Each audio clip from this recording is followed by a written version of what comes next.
I would say Miami's actually the top fitness city in the world.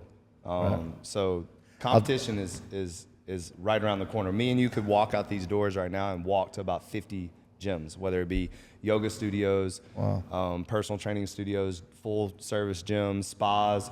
I mean, there is literally a gym on every corner. I would say the difference is not every gym is the same. It's a very unique place that you kind of find your tribe.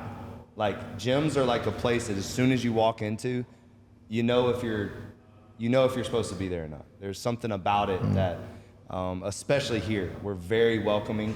We're very, we love diversity. We love just appealing to all walks of life, and it's present from the moment you walk in here. So I think we really do a good job of making people feel welcome as soon as they walk in the door.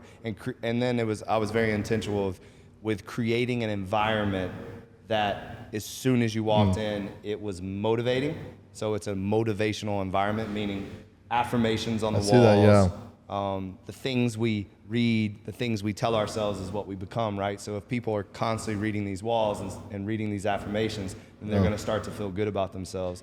High energy, really good music and good acoustics, and then obviously the staff, just training the staff that we're not selling, we're serving, that we're not in this to do a job. We're in this to make people feel better. We have a saying like, we want people to walk out better than they walked in, So. I love that, but I love also how you took risk, knowing that. I didn't know that stat, that Miami's one of the biggest,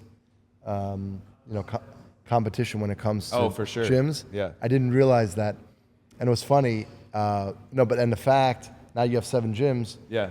But the fact that you took, and I wonder about that, right? Like, what is it? I'm always searching for that difference, how someone can decide to pull a trigger. Like that first gym, right? The first gym that you open, here you are, right? You're 7 gyms later, but each time it's a big investment, right? And it's a big choice and big decision.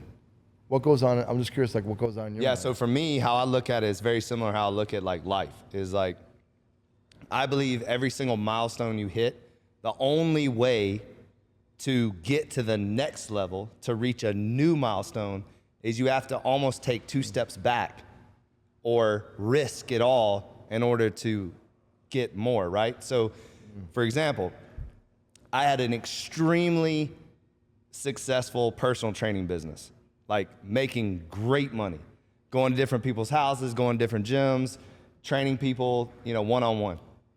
So then when someone approached me, why don't you have your own gym? Well, one of the main reasons I didn't have my own gym is because I was making great money and doing great. You open up your own gym, now you're adding overhead, staff, you're adding a lot of headaches. And do I really want that? But I knew it was about the time, especially after traveling with clients and seeing that there wasn't really a gym that I liked personally. So I wanted to create something of my own. So I did that. And then you get that to become successful, right? So you get that one location and that's booming and you're making great money. And then someone approaches you are you going to do another one?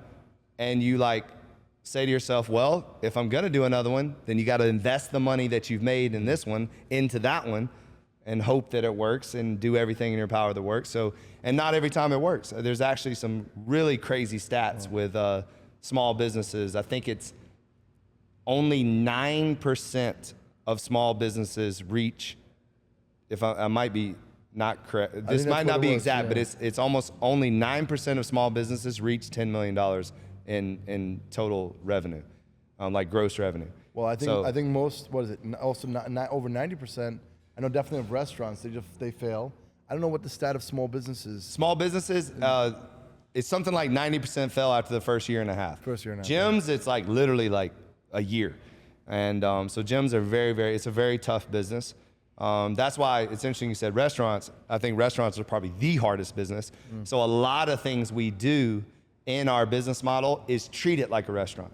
So I really followed Danny Meyer's career, and one of my favorite books is Unreasonable Hospitality, and just how to go above and beyond with customer service. Because at the end of the day, if you can stand out with how you treat people, and because nobody cares what you know until they know that you care.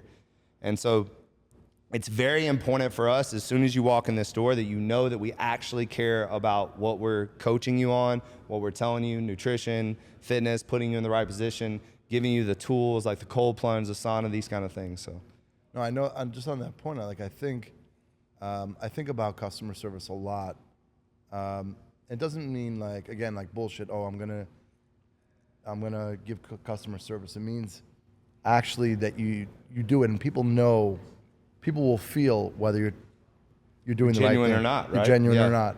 And by the way, you can charge, if you are genuine, it means that you're not looking at the money, but the money will come automatic. Yep. I try to explain that to my kids and their friends. Teenagers nowadays, they're always looking, just let me chase the dollar.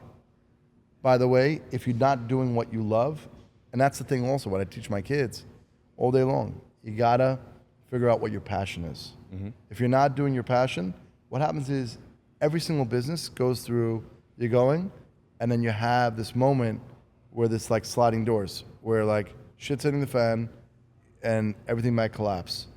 The only way it gets you go past it is if it's your passion.